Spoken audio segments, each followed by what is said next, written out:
The galactic archive was silent.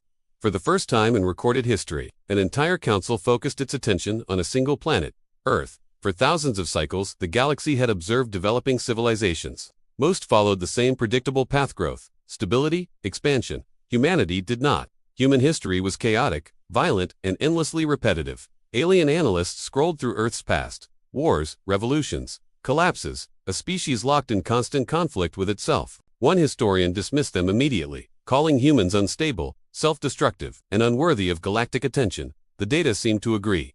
Empires rose and burned. Cities were reduced to ash. Millions died, again and again. To the wider galaxy, humanity looked like a failed experiment that somehow refused to end. But one analyst wasn't studying the death toll. He was studying what came next. After every war, something changed. New tools appeared. New strategies replaced old ones. Humans adapted, refined, and rebuilt faster than expected. Each catastrophe left behind a stronger version of the species that entered it. The analysts slowed the timeline. Ancient tribes on the brink of extinction learned cooperation. Small kingdoms facing annihilation invented tactics that allowed weaker forces to defeat stronger ones. Every crisis reshaped how humans survived. The chamber grew quiet. Multiple timelines were layered together.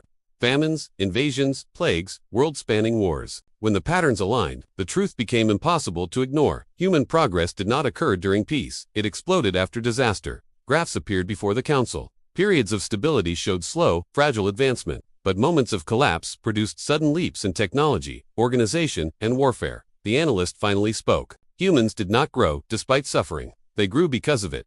The laughter stopped. A council member asked what everyone was thinking. What would happen if a species like this was pushed too far? The analyst did not answer immediately. He marked Earth with a warning symbol reserved for existential threats. They were not observing a violent species. They were observing a species that evolved under pressure, and for the first time since the council's formation, Earth was no longer amusing, it was concerning. The council shifted their focus to humanity's earliest recorded conflicts.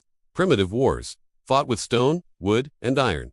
By galactic standards, these battles should have ended the species quickly. Humans were weak, slow, and poorly equipped compared to most known civilizations, yet they survived. Early human tribes were hunted not just by each other, but by their own planet. Predators stronger than them. Environments harsher than their bodies were designed to endure. When faced with extinction, humans did not flee. They learned. Outnumbered tribes developed coordination. They surrounded stronger enemies, attacked in waves, and used terrain as a weapon. When raw strength failed, humans replaced it with planning. The analysts noticed something unsettling. Humans did not rely on instinct alone. They experimented. If a strategy failed, they changed it. If a weapon broke, they redesigned it. Failure was not an endpoint. It was data. Small kingdoms fought larger empires and somehow won not through superior numbers or technology, but through deception, ambush, and timing. Humans learned that victory did not belong to the strongest, but to the most adaptable. Each conflict accelerated learning. Generations of progress were forced into years. Leaders rose not because they were powerful, but because they understood how humans behaved under fear. The analysts paused the timeline repeatedly. In every early war, the same pattern appeared. Loss triggered innovation. Desperation sharpened intelligence. Survival demanded creativity. One observer noted that humans did not avoid danger once they understood it. They studied it, named it, and prepared for it. Threats became lessons. Enemies became teachers. The council began to realize the truth. Early human wars were not accidents of chaos. They were evolutionary pressure. Humanity was being forged, and with every conflict, the species became harder to erase. Human history entered what the galaxy would later call its most alarming phase, the Industrial Age.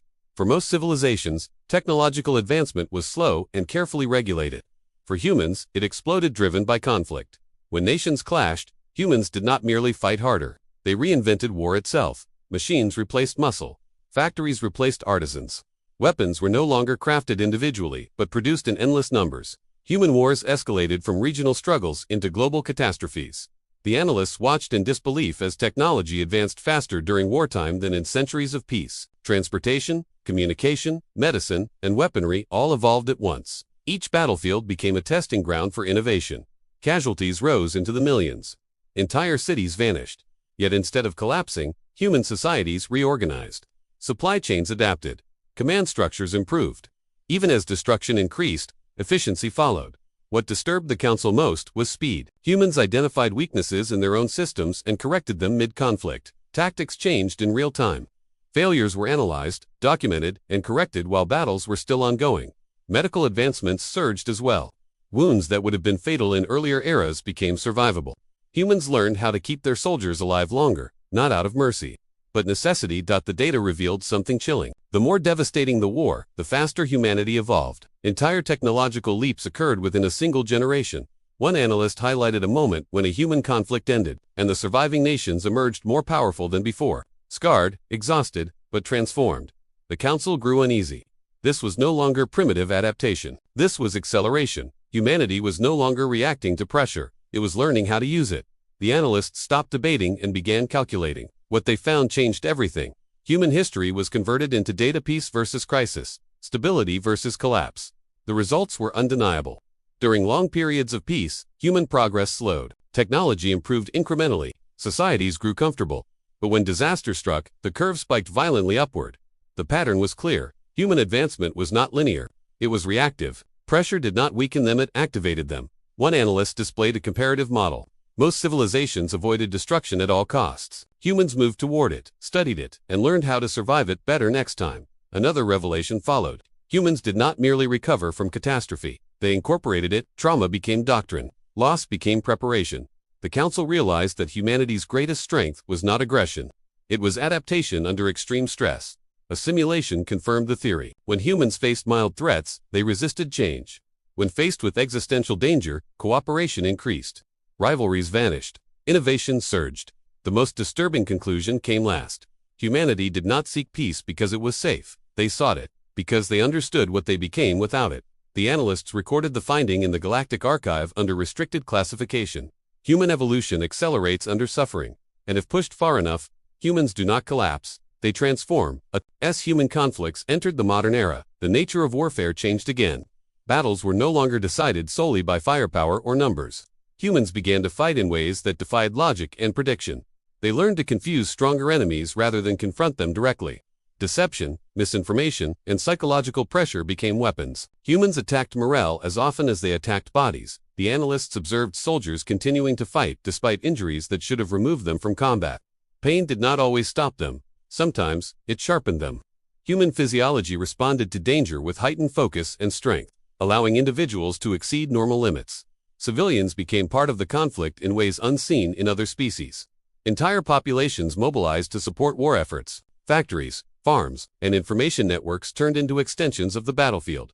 Humans accepted sacrifice with unsettling calm.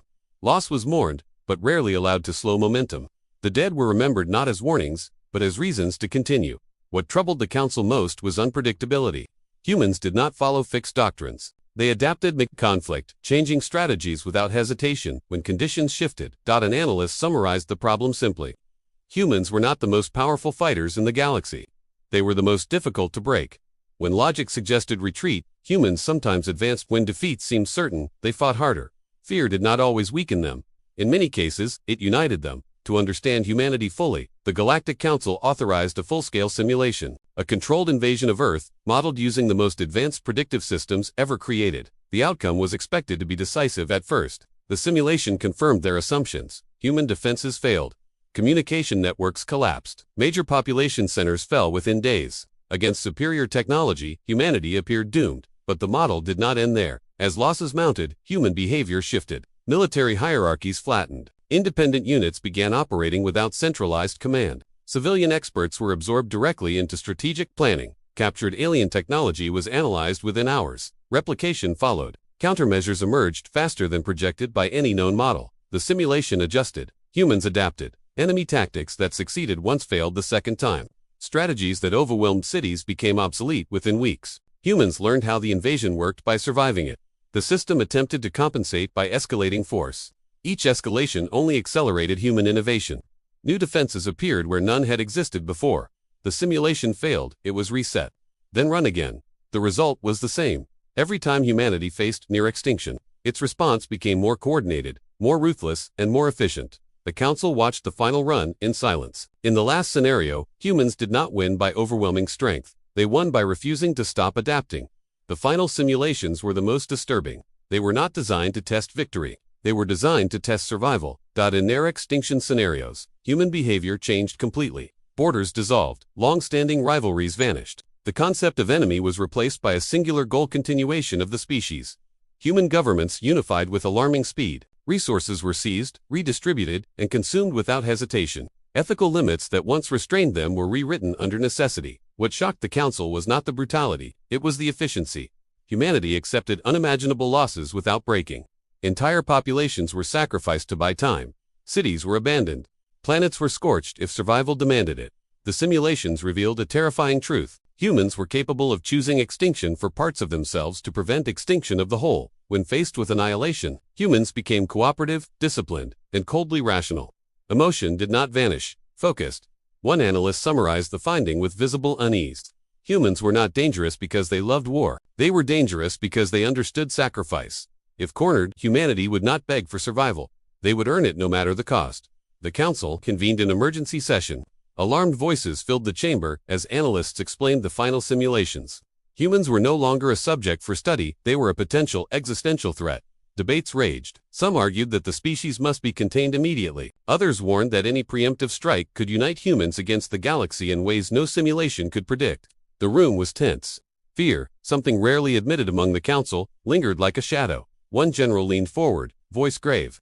They adapt. They learn faster than we can anticipate. If we corner them, we do not just face humans, we face the full force of what history has taught them to become. Graphs flashed in the air. Timelines showed civilizations crushed in war. Comparisons revealed that every species had limits. Humanity did not. Each catastrophe strengthened them, refined them, made them more dangerous. A younger analyst asked the question that had no easy answer. If they unite, can the galaxy survive?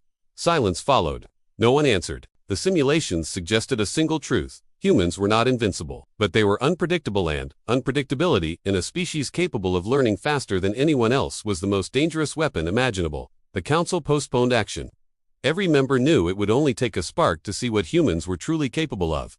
And that spark could ignite the galaxy. Just as the council debated, a new data stream appeared. It was faint, almost imperceptible, but unmistakable. Humans had detected the surveillance. The message was simple, yet chilling. Entire systems of communication were encrypted, routed, and hidden across planets, yet humans had found them. They had known the council was watching, and they had prepared a response. We know who you are. We know what you are. We hope you never give us a reason to become what history made us. The room fell silent. Analysts stared at one another in disbelief. Humans were not only reactive, they were anticipatory. They studied themselves with the same precision that the council had studied them.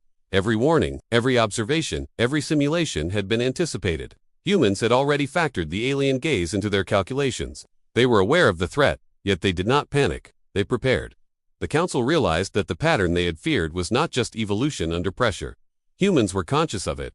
They understood themselves, and they embraced the very thing that made them terrifying. For the first time, the Galactic Council felt true apprehension. Humanity was not a subject to be controlled, or a species to be ignored. Humanity was a force of nature, one that had seen the future and decided to survive it. Whatever the cost. The Galactic Archive updated its classification quietly, almost as if acknowledging a new, unspoken rule. Earth was no longer just another world to observe. It was a cautionary note, a warning to all who might underestimate it. The analysts recorded the final conclusion. Humans do not merely survive adversity, they transform because of it. They do not collapse under pressure, they evolve, sharpened by every crisis, every war, every threat, until they become something far more formidable than expected. The council knew, deep in their cores, that Earth's story was far from over, and that terrifying pattern, once hidden in the shadows of history, would continue to shape the galaxy in ways they could not yet imagine. For the first time, a single line defined humanity in the Galactic Archive: do not provoke, and the galaxy understood sometimes, the greatest power lies not in what a species can destroy, but in what it refuses to surrender.